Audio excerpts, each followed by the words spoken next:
Good afternoon. Welcome to the lunch hour and to the Entrepreneur's Journey Live. I'm Natalie Fairchild and my co-host, Martin Co-host. Nochez. How's it You going, put it all Martin? on me. I'm co-hosting only.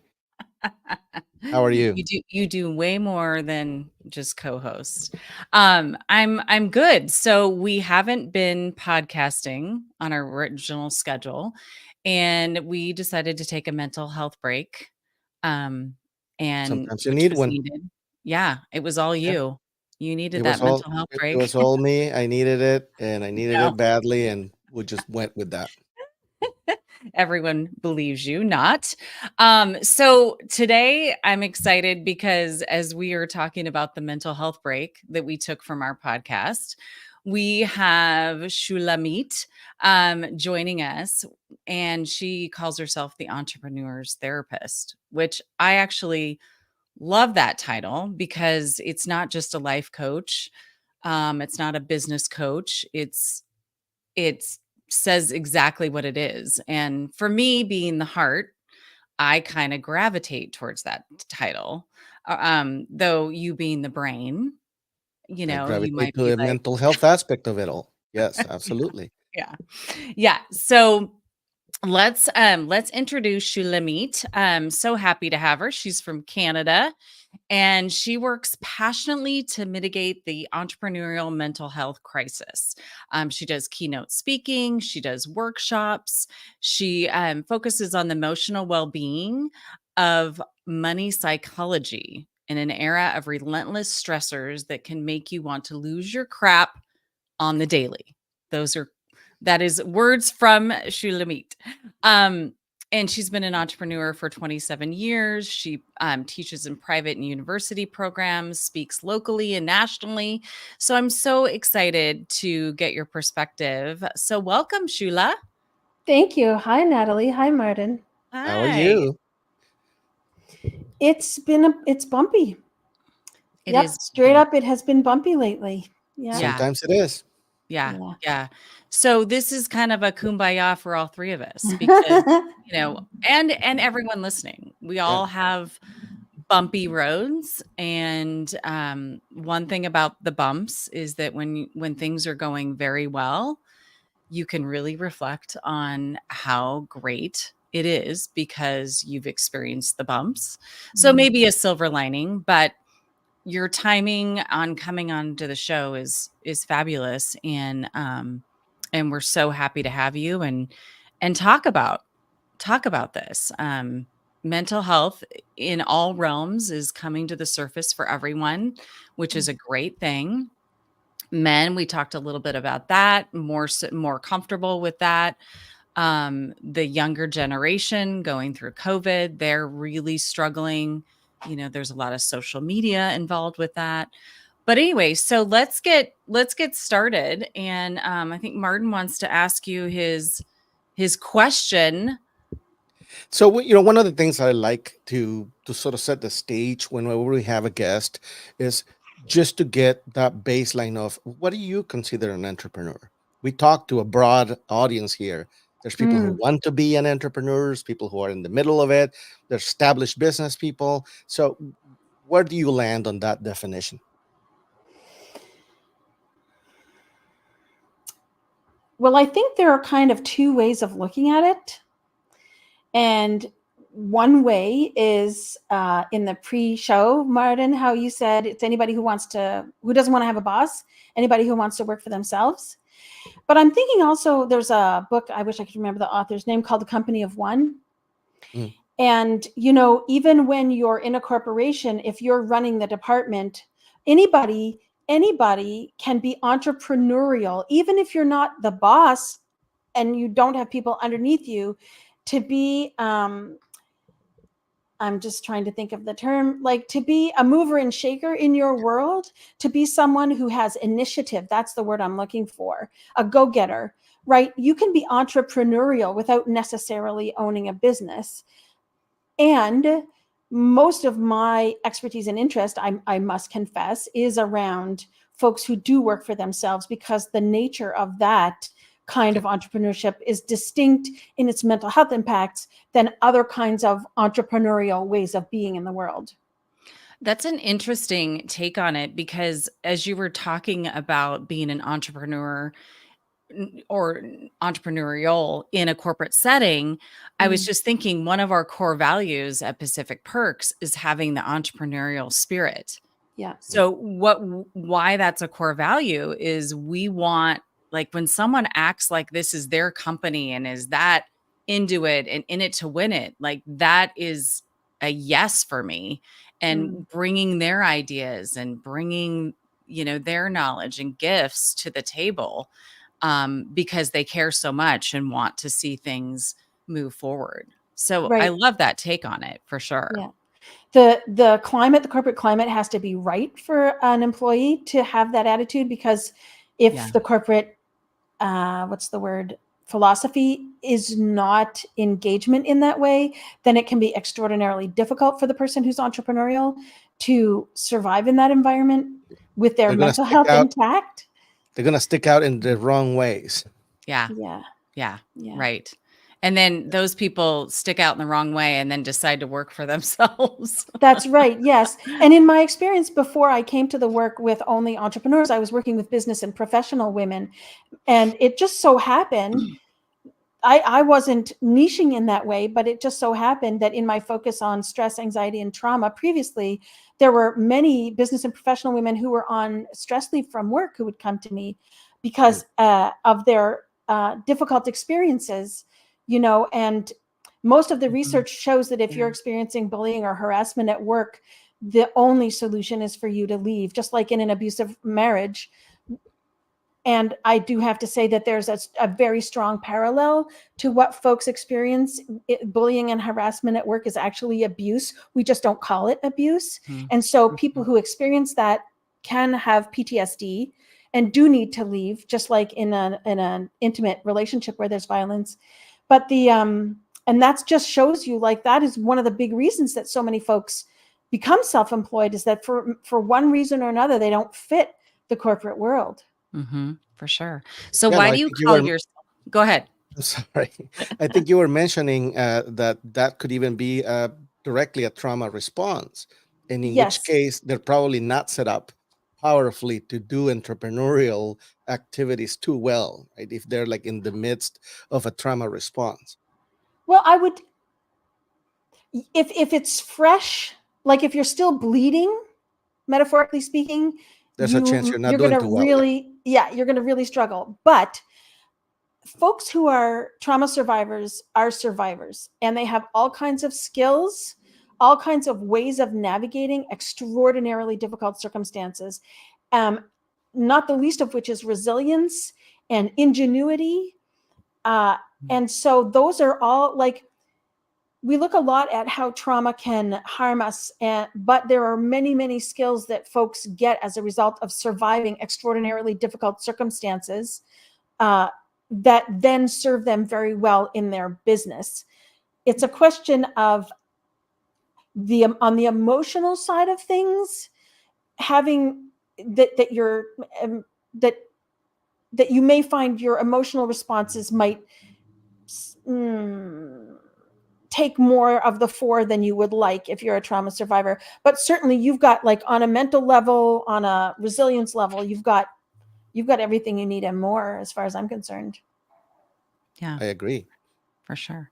So tell me how you became the entrepreneur's therapist, and why you chose that title and why you're so passionate about it. Sure. If I may, I'll like compound something on that question. Yeah, I work with business owners and entrepreneurs as well, and I also have a bit of a background in mental health, and I actively try to keep them separate. It's messy, and You can't. You it's can't. and sometimes you can't, because I'll admit that sometimes it just makes sense. But part of my question to you is like,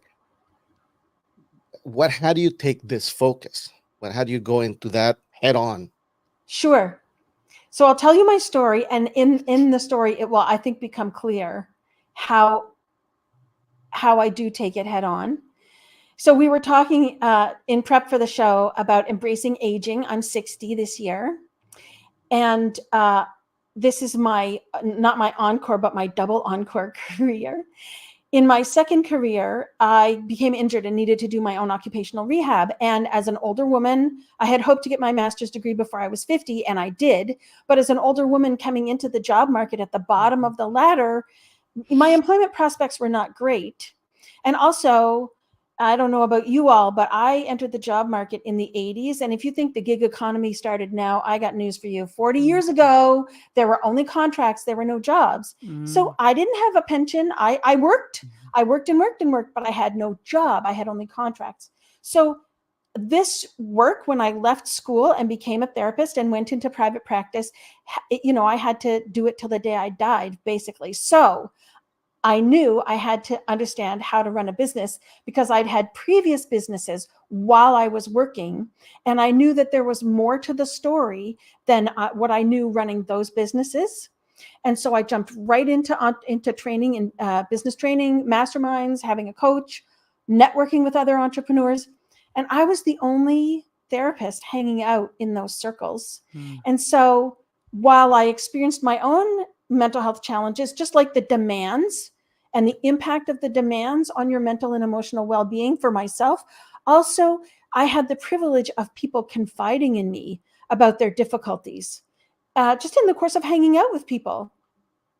And at a certain point, I was like, if you know the old Reese's peanut butter cup commercial where the peanut butter's coming down the escalator and the chocolate's going up and one of them trips and falls into the other and they go, hey, two great tastes that taste great together. I was like, hey, entrepreneurship and mental health, there needs to be a therapist who understands the impact of the demands of running a business on your mental and emotional well-being. So that's how the Entrepreneur's Therapist was born.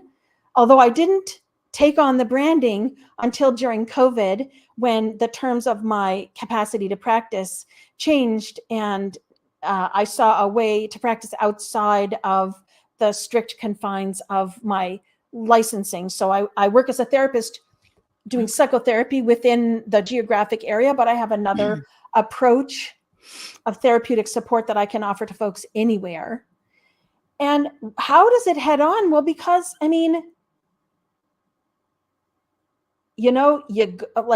here's an example from my own life, my own entrepreneurial life.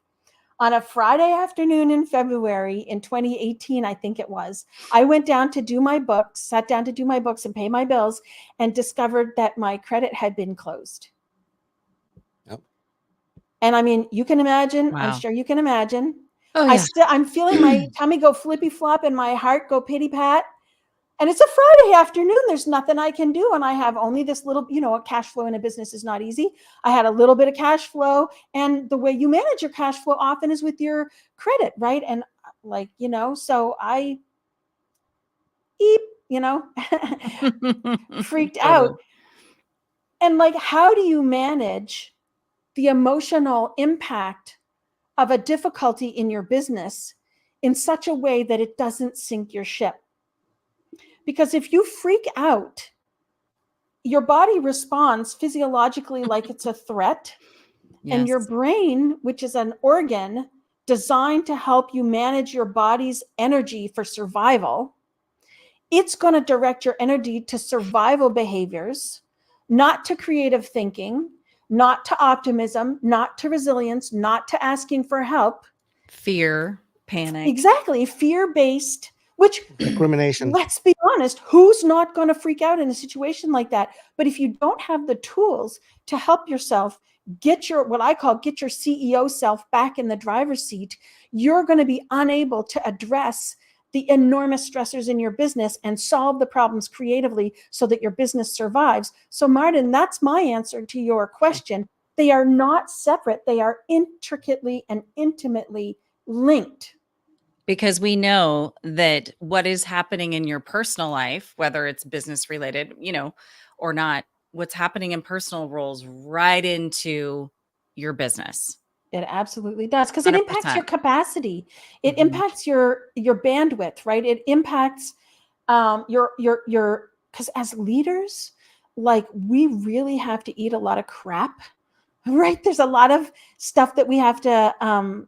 that we experience in the course of doing business. And that you have to have capacity in order to be able to metabolize that in such a way that your response is creative and solves problems instead of like biting people's heads off, you know? So, yes, I love the Maya Angelou quote, and she has a part of it that says, "You can be in pain, but you don't have to be one."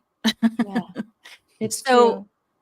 you talked about the tools instead of going down that panic mode where Mm, you're not creative, mm, your mm. solutions are not coming up, you're just frozen. Can we talk about some tools Yeah, sure. that are, some practical takeaways that I would have liked a month ago? Well, what I've noticed, the vast majority of clients who've come to me throughout my career as a therapist, entrepreneurs or otherwise, come in their first session. What makes them pick up the phone actually is that they think there's something wrong with them for feeling the way they're feeling, for going through what they're going through. And so they've been crapping on themselves for months. What's the matter with you? Why can't you pick your socks up? In the case of trauma survivors, my key cat's here. She's gonna, she wants Love to it. jump up. Love it. Trauma survivors will say things to themselves like, I've been through XYZ terrible thing. Why, when my VA quits, do I lose my crap? Is this a sweary show? Am I allowed to swear? Oh, you can go now. Okay. Absolutely. In fact, we encourage it. Okay. And so they think that because they suddenly can't cope with what life is handing them, that there's something the matter with them. When two things are important about this. One is perspective. It isn't just this one thing. I have identified in my work 7 factors of risk to mental health for entrepreneurs. I will put a link to the blog post in the comments when we're done the live so folks can look it over. But the secret 7th Thank you. factor that I call is amplification, that each of the previous 6 factors pile up and amplify one another. And this is why people think it's only one thing, because they aren't kind of holding in their awareness the other million things they've been through. And so the very first thing is to recognize, first of all, oh, this is a moment of distress. So you can see I'm placing my hands palm down over my chest, and this is you'll see me make this gesture often. And actually it evokes such a nervous system response in me. I'm going to pause and take a breath, and you might like to do that too. Go ahead, man. Right? Just that moment of like, oh, I'm in distress. Something's going on here. Right? To acknowledge, oh. And that orientation and acknowledgement, the orientation to like, oh, I know what's going on here. And that acknowledgement, oh, it's distress. Those are 2 really powerful tools. Because now, instead of being alone in the whirlpool of shit, somebody's there with you. You're there with you. Right? And then the next step is to say, especially if you're an entrepreneur or a leader or somebody taking on something that's difficult, I'm trying to do something that's really hard. We do hard things. We entrepreneurs, we leaders, we survivors are doing hard things. So no wonder this is hard. No wonder. That's one of my favorite phrases. No wonder. Right? So you're like, yeah. Yes, exactly. Which shifts our relationship to ourselves. Instead of being in a nasty self-critical, what's the matter with you? Pull your socks up, to be like, oh, no wonder. Right. Okay. No wonder. So Right. Shula, so you're there And and you acknowledged it, and you see that it's a buildup of other things that have happened in the past that bring you back to the same panic. You give yourself, it sounds like, compassion and acknowledgement, acceptance. And then your body's still holding on. Depends. Okay. If it's a shit hits the fan moment, doing those 3 steps, recognize, acknowledge, and validate. So, first, that's the recognition. Acknowledge, oh, I'm in distress. And then validation, no wonder. That can be enough that your brain, your mind, your organism perceives that it's okay enough in the moment for your brain to start directing your body's budget back towards your CEO capacities, your leadership, your creative thinking, your executive, your decision-making, your ability to ask for help and get new information and solve the problem, right? So that in the shit hits the fan moment can be enough to help you know what your next, just the very next step is, right? Okay. And I would encourage people to use that at all times, to make that your practice. Every time something like, 3, 4, 5 out of 10, because if you practice that this becomes the thing you do, when you hit the 10 out of 10 moment, this resource is going to be there for you because it's what you do. Muscle If you memory. only kind of put it in the back, yes, exactly. It's like, what was that thing I learned at that workshop? What did they say? Right, you can't remember that because your body, your brain like, is oh on. yeah. Right. But in the longer term, chronic stress, and this is the role of the entrepreneur, one of the roles of the entrepreneur's therapist. With chronic stress, you have to have a way to metabolize that, its impact on you. And there are many ways of doing it. It's really distinct to each individual what will support them in this journey of metabolization.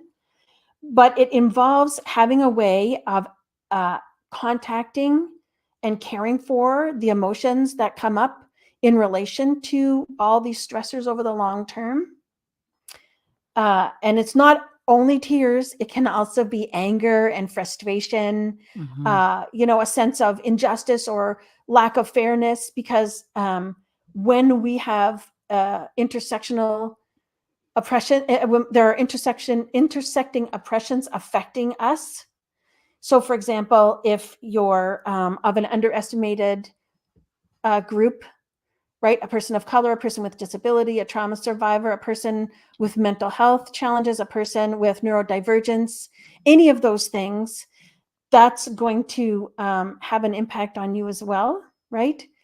And so unpacking all those things, and to come back to the systemic issue and to the nothing's wrong with you, like I said at the beginning, to be able to distinguish of all these stressors, where are the systemic issues and where are the personal ones, the ones that have to do with you and your approach to things, and what can you change once you've separated these things out? Where does the change need to happen? So on a self-care level, what do I need for myself to recover from this chronic stress? But also there are systemic issues that may need to be addressed. And so, for example, you can take systemic action. In Canada, we have a Black Chamber of Commerce, we have a Women's Chamber of Commerce, we have an LGBTQ++ Chamber of Commerce. Joining a Chamber of Commerce that advocates for policy changes at the systemic level around impacts of systemic oppression on their members is a powerful collective care action that will have an impact on changing the systems that impact your mental health as well, right? So the longer term journey is some time of unpacking, reducing shame, increasing discernment around these things, and choosing action to move forward. Nice. Now, if you're in the US, some of those resources may not exist inherently, but you can create it. You can build your own, right? You can find people who are like you and share that information, share that experience. Just to clarify, because I'm pretty sure we won't find that kind of resource in most places around here. But people are organizing. There's a really cool initiative in the US called the Debt Collective. It's a debtors union. And they're doing really cool work around a whole bunch of things. But in particular, what comes to mind immediately is student debt. And like, if you've taken an MBA and now are running a business, but you're trying to run a business with hundreds of thousands of dollars of student debt, like how dumb is that? Like, just from an economic standpoint, why would you want to start with a hole? Why would you want to mortgage people's future by making them have to put money back to the anyway? And this is a communal collective action that debtors got together in the US. You can see my kitty cat moving the curtain there. So people are powerful and people organize to get shit done. You don't need formal structures. You can find your peeps, like Martin says, and take action together for sure. Yeah. For sure. That's great. I love those tools. And one thing that we had spoken about when you and I were introduced and had our first conversation, which I thought was really interesting, and it's something that's come up in conversation with Martin and I as well, because it hits home for me in my business, is the concept of debt Mm, personally versus mm, business wise. mm. And you talked a little bit about, your panic moment, oh shit moment of the credit issue. Yeah, But yeah, but I'd love to chat a little bit more about that too and your sure. perception, because I think it's something that's not talked about enough. And I've Yes. heard it from Martin's mouth a couple different times as we work together. And I'm like, yeah, but it just doesn't feel right. Like Right. Yeah, I yeah, can't, yeah, separate the two. So yeah, what I'm yeah. talking about is Shula knows what I'm talking about. Martin knows what I'm talking about. But for the listeners, is that personally, you want low debt. Like you want your credit cards paid off. You want, you don't want to be outside of your means. We've kind of been taught this, 07, 08 really taught people this on a personal level. But then you've got the business, and sometimes I get very uncomfortable with owing money or having loans out or getting loans or what that means. But Martin can speak to the importance of, and you've spoke to it, to the leveraging the business to get to the next level, or the cash flow issue, and how common it is. And if I'm a person, a business owner that has a icky feeling about it, I'm sure there's many other people out there that do Oh, too. yeah. Hmm. So I would love to have you and Martin talk about, Shula, start with, your experience as a business owner 27 years ago, and how you said your business, having that mentality hurt your first business. Mm. Well, the reason I'm grinning like a fox eating shit out of a wire brush is that I just spent a week on a retreat writing my blog posts for the coming year.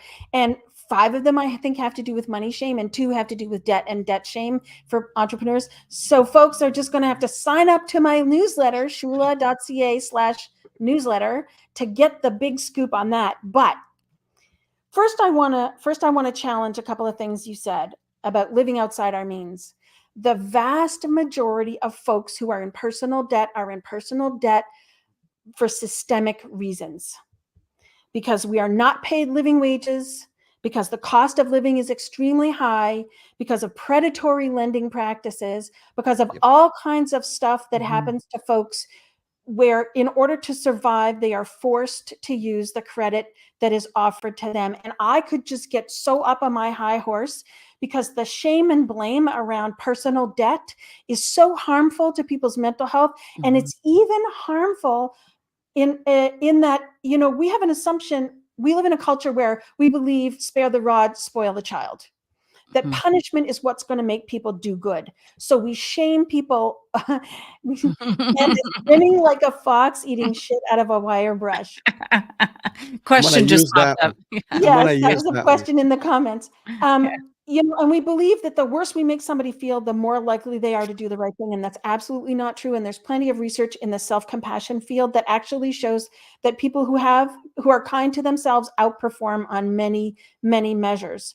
And 0708 did not show us that the lesson of 0708 was not that we need to live within our means. The lesson in 07 and 08 is predatory lending practices, and the subprime mortgage crisis was caused by predators preying on people, luring people in.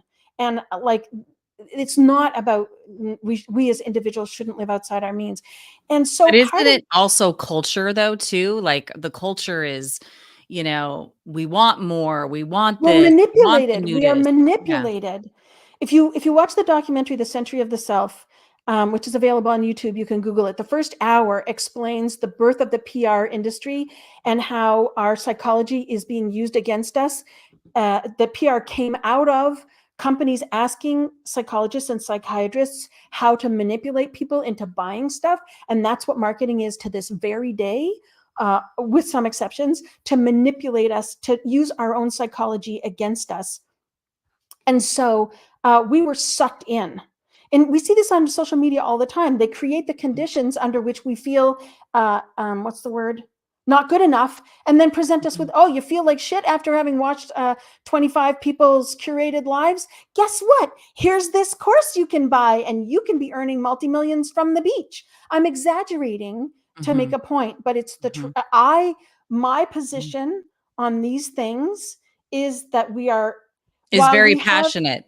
Yes, we do have personal agency. And our recovery, we have capacity and agency. And with support, we can engage our capacity and our agency to change our circumstances. And at the same time, shaming and blaming people for their circumstances isn't going to help them get out of it. Right. That's probably never the answer to get out of any situation, right? Right. It's the acceptance and giving yourself grace and that kind of thing to always help you. Okay. So I love what you said. Go ahead. I love what you said about the lesson of '08. You know, the lesson of '08 is that banks actively tried to dupe people into getting themselves into debt. Yes, for sure. And provided the wrong information on purpose to have people basically be trapped into this, where they were planning to not support those loans at all and basically just take it out on them, right? So and then we had people like in my neighborhood that my sister-in-law would buy, you know, a huge RV and a brand new car and leave in the middle of the night and just be like, peace out, you know? So my sister-in-law lost her perspectives. Had a very modest condominium that she lost in the crash because of the way the mortgagings, you know, she was just a modest working person who wanted a modest home she owned so that she couldn't be booted by the next landlord who wants to renovate. And she lost this very modest condominium because of the conditions in that time where, you know, the value crashed and the mortgage rates went up and all that kind of stuff. So coming back to your question though, Natalie, about credit and debt. Yeah. Part of if you don't have generational wealth, if you have not grown up with that attitude, what you get is the culture of debt shaming. Dana Miranda actually talks about diet culture. She's you can find her on LinkedIn. That debt shaming is an inherent part of the culture, and it's part of what perpetuates the whole cycle around consumer debt. And we, as folks who did not grow up with generational wealth, absorb this idea that you should never live outside your means. You should always pay your debts. You should always pay cash. You should never borrow, blah, blah, blah. And then that, for me, for example, in my business, I tell this story in one of the blogs posts that I was just writing. I had a group practice, and it was growing very well.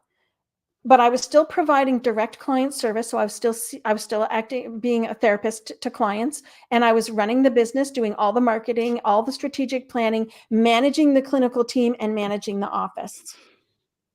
What I needed, and also if I like to be really brutally honest, because you said this is the raw, I forget how you say it in your blurb there, but it's raw conversations about entrepreneurship.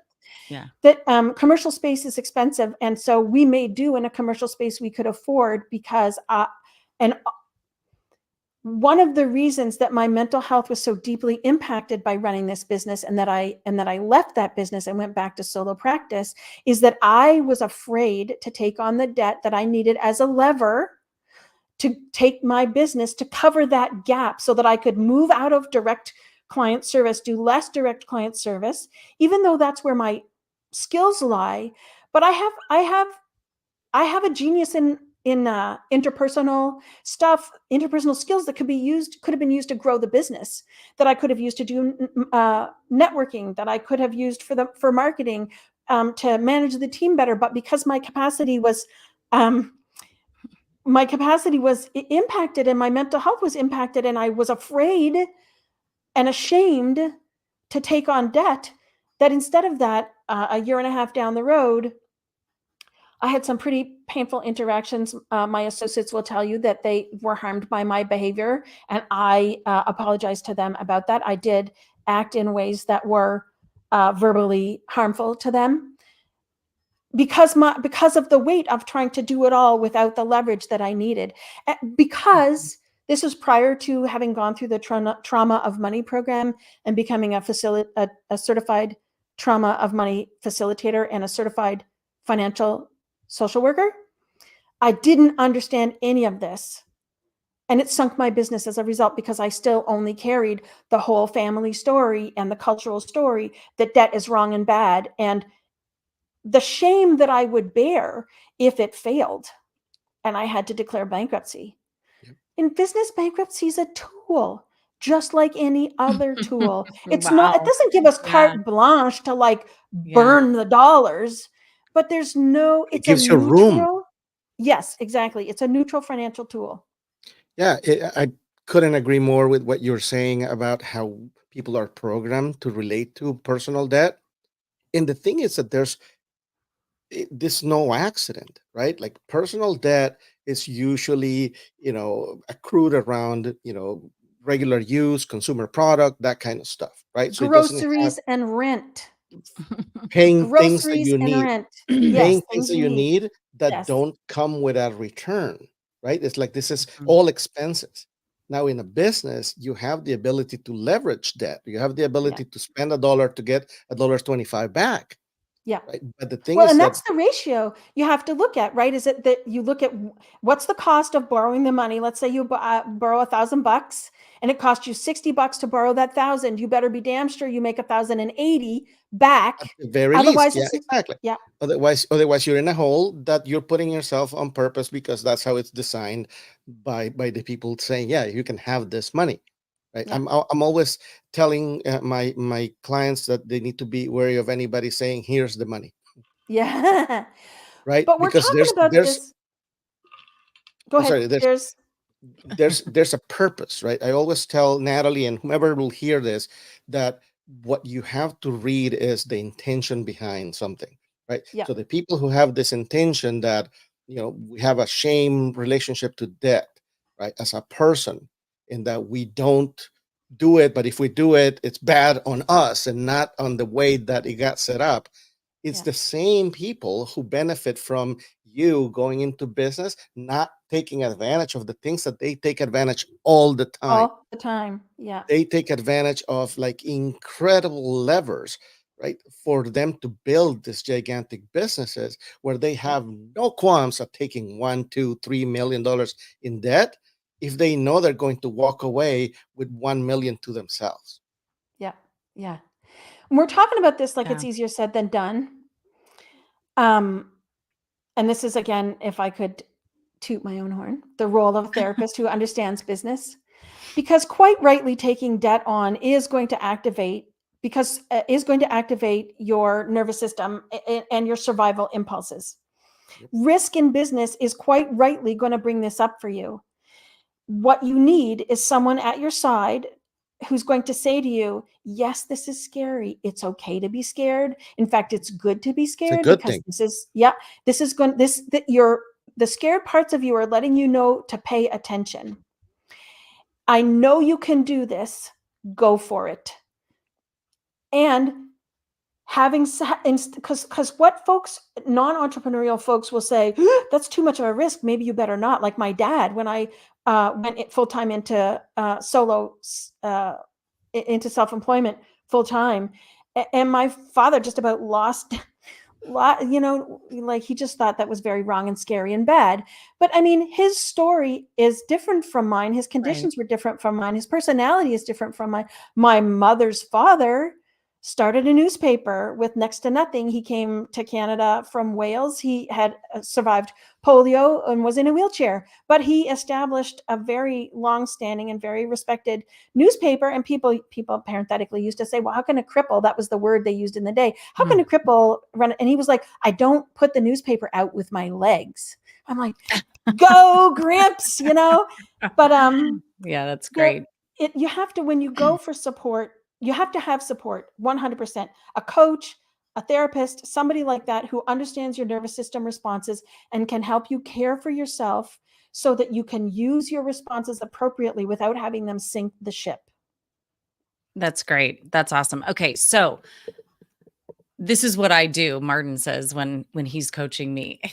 So I come back. Okay, so let's button this up as far as the personal versus business, because I'm Yeah. dying to kind of get each of your takes on it. So personal, you're saying it's very systemic, you feel, Shula, and that we need to not shame ourselves about debt. However, on personally, it seems that I'm hearing that it's good to have, some management on your debt, but get rid of the shame, Yes. but manage it. On the business side, it feels like you guys are saying something different, that it's a leverage, that you need to be comfortable with that debt. Where on the Or personal side, uncomfortable, but still get it done. uncomfortable, but still do it. Yeah. Story of my life. Yeah, it's like Always being on the going to roller the coaster. You know, uncomfortable. you have your buddy on, you go on the roller coaster, you scream your head off, you maybe poop your pants, but your buddy's there holding your hand and you're screaming your heads off. But it's because you got somebody's hand to hold that you're able to ride that roller coaster and get to the successful end. Right. Yeah. And I mean, I don't think Martin is saying this either. I'm not saying take uncalculated Right. risk. Right. I'm not saying that any and all debt is okay and good.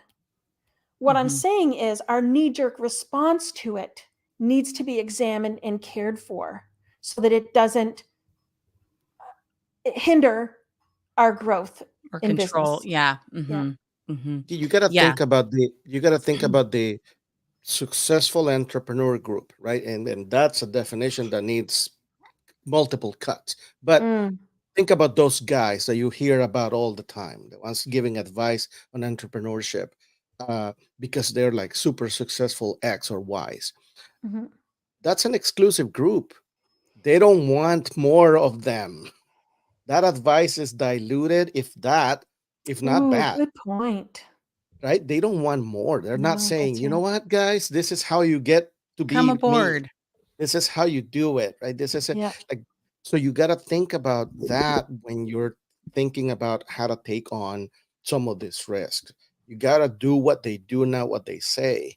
Mm, What they mm, do is they take on leverage that it's already laid out on a place of return.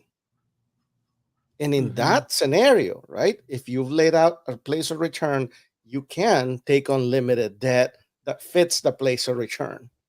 And that's exactly how they do it, mhm, mhm. you know? And I want to bring back something that Martin said earlier around consumer finance that we don't really, or consumer debt, I should say, that we don't understand the difference. And I think this is really like light bulb moment here for so many folks, is that when you have consumer debt, there's no return on that debt. It's a survival situation. With business debt, you're going to get at least 2%, I think is the bottom line, right? That you want to have 2%. You want to be sure to get 2% at least back more than you paid to borrow. But you might get maybe 4 or 6 or 10%, and you're guaranteed the return in the business sphere. Where if you buy a house, well, you are maybe going to get some return, because if you pay your mortgage and then sell it later, you'll get a return on your house, which I think is one of the secrets of why people aren't shamed for having mortgages when they're shamed for having credit card balances. But that's not made explicit. But you're not going to get 2% back on your ATV, or your groceries. Right. Right. You're Yeah. not. And, Yeah. you know, unless you're going to rent out that ATV, Yes. Yeah. right, to make payments. But that's the point, right? Like the point is the messaging to everyone around debt is designed to make that game easier for the people making the money on selling that debt, Mm, and to make it harder for you to play the entrepreneurial climb up the rungs game of becoming a business owner. That's why they Yeah. don't want you considering lines of credit. That's why they don't want you considering just straight up credit card debt. I mean, you can run quite a bit of volume in credit card in a business, assuming there's a channel where it comes back. And that's Another the thing is, math that she was talking about. yeah, another thing is I was feeling anxious about having a particular balance in my line of credit, and I was talking with my trauma of money coach, and she said, "Well, it's not the big scary number was that's what was happening. I was having it was a big scary number to me. I was like scaring myself." Which is also, this is part of the emotional work, the emotional self-management that's helpful to have someone who's sensitive to your emotional well-being, about how I was talking to myself. I was using words like a lot, that's big. It was, let's say, 6,000. In some contexts, 6,000 is a whole lot. In other contexts, it's a drop in the bucket. So sticking to the facts and paying attention to how I was talking to myself about it and how I was scaring myself about something. And again, decreasing my own capacity to face the situation because I was scaring myself, right? So this is where emotions in business, really, you can see how here, managing or understanding and caring for the emotions in this situation has a significant impact on your behavior, right? And in that conversation, I also became aware that the impact on cash flow is, for a business, or at least for my business in my situation, the impact on my cash flow was more important than the big scary number. I mean, Right. obviously, again, that's Oh. my camera doing its thing. Of course, again, it's not carte blanche to run up the bills, because you're Right. going to sink your ship if you can't pay them back. And at the same Right. time, there's nuance around this that really matters. And if Right. we can't attend to the nuance, then we get stuck.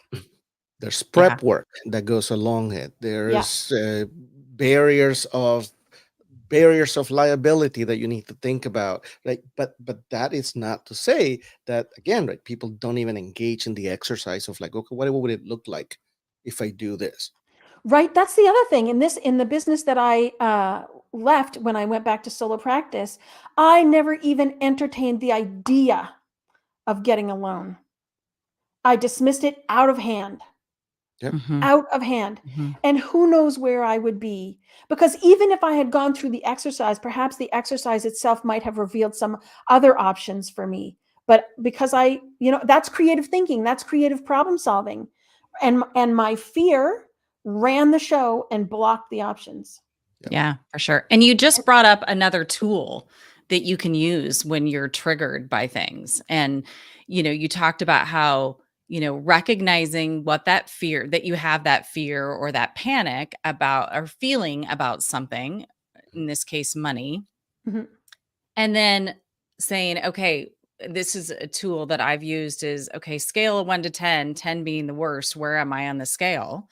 And then what are the actual facts, like you brought up? What do we actually know that's happening instead of the story, to kind of bring you off of that script and that story that's running through your head? And then after that, reevaluating on a scale of 1 to 10, okay, emotionally, where am I now? Where's it Now that now? I've Yeah. Yeah. Yeah. run through the So I want to act. add a little nuance, because that's a very powerful tool, and something has to come first. Oh, And that's the something's distress, happening here. distress. Oh, I'm in distress. And no wonder. This feels like survival. Money feels like survival. Of course, I would be afraid for my survival. That's okay. And then you take a breath, and then you're like, oh yeah, that exercise. Let me do that. Or I'm still I'm too wound up, but let me call my coach, and let's go through the conversation together. Or, what is the next step? But what happens often is there's a lot of these kind of CBT type techniques and other kind of common mental health practices that people say, well, just do this, we'll just do that. But without first the what we call emotional regulation, which is the self-connection and the validation, again, your brain's directing your body's energy towards survival. And those tools are so powerful when first you can say, it's okay, no wonder. Okay, now let me use the tool. So kind of the self-awareness. You didn't use Yeah. that word, but also kind of a self-awareness, little light bulb, Self-awareness like, and "Ooh," self-kindness. and self-kindness. And you Yeah. can usually feel it in your body. Yes, Somewhere yes, you can yes. usually feel it in your body, and that is the red flag of, "Whoa, take a Something's pause." happening here. Yeah, Yeah. take a pause for sure. Yeah, Yeah. yeah. This has been a great conversation. So needed for every person on the planet, as well as every situation, business owners, non-business owners in the world. And, just thinking as we were talking about the personal goes into the business, if you run a company and have employees, their personal stuff is also impacting the business. And, another conversation for later is, really letting them be who they are and trying to see them where they're at and give grace and kindness to their situation. Um, because it's flowing into work. Mm, And so it happens to all of us, whether you it work for does. a corporation or you're leading the show, Yeah. for sure. Yeah. Well, it's human, It's human. right? Yeah. Yeah. It's part of what And it is to so, be human. right. And I loved in the pre-show how you talked about that this is all validation for humans, entrepreneurs, everyone, that there's not something wrong with you. We often ask why is this happening? Why is this happening? And it's Mm, introspective to kind of look at the connection of another trigger from the past, things like that, little PTSD.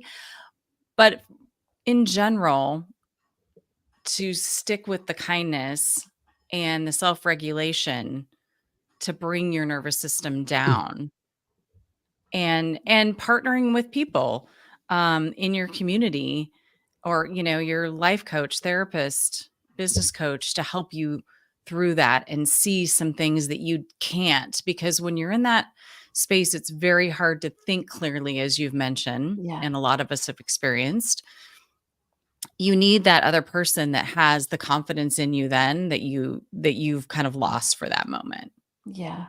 I would say we need both community and individual support.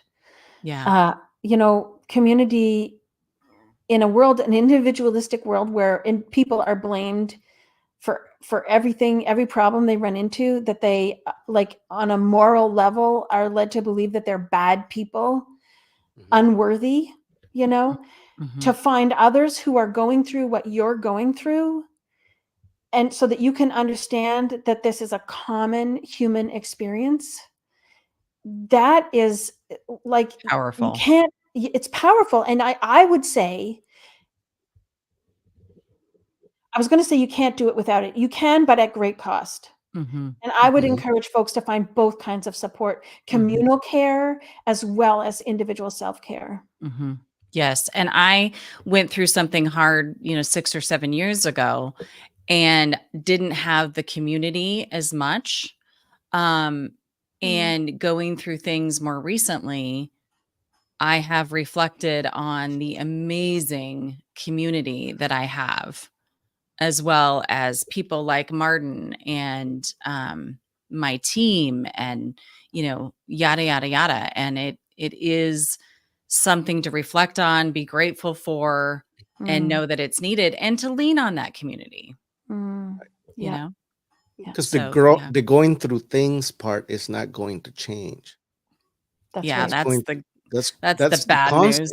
constant. No, it's the That's constant. It's just the nature of being human. it Right. is the nature, it's especially the nature of running a business, A- and Absolutely. it's, yeah, it is what it is to be human, and especially if you're a human running a business. Shit's going to hit the fan all the time. Yeah. It's expected. Yeah. Mhm. Yeah, and Yes. to expect it is a part of acceptance. So it Well, this doesn't, is like, slap you up upside the head each time. It's like, "Oh, there it is." Yeah, well, this is why we have business plans and financial plans and cash flow forecasts, because this is how we ensure business survival and growth. We do a SWOT analysis. We anticipate what could go wrong and prepare for that and mitigate the impact of it. And as entrepreneurship is going to affect your mental health, it's not a question of if, but when and to what degree. And when you're prepared for it, then you can care for yourself and mitigate the impact. Yes.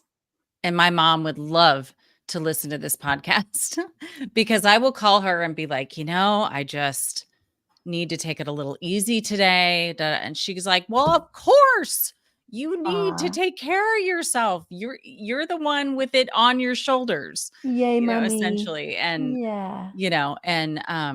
it is such a good reminder because though you've got a team that are doers and doing a lot of the work, there is a mental load that it is on your shoulders. Yeah. I remember, and I've talked about this before really quick.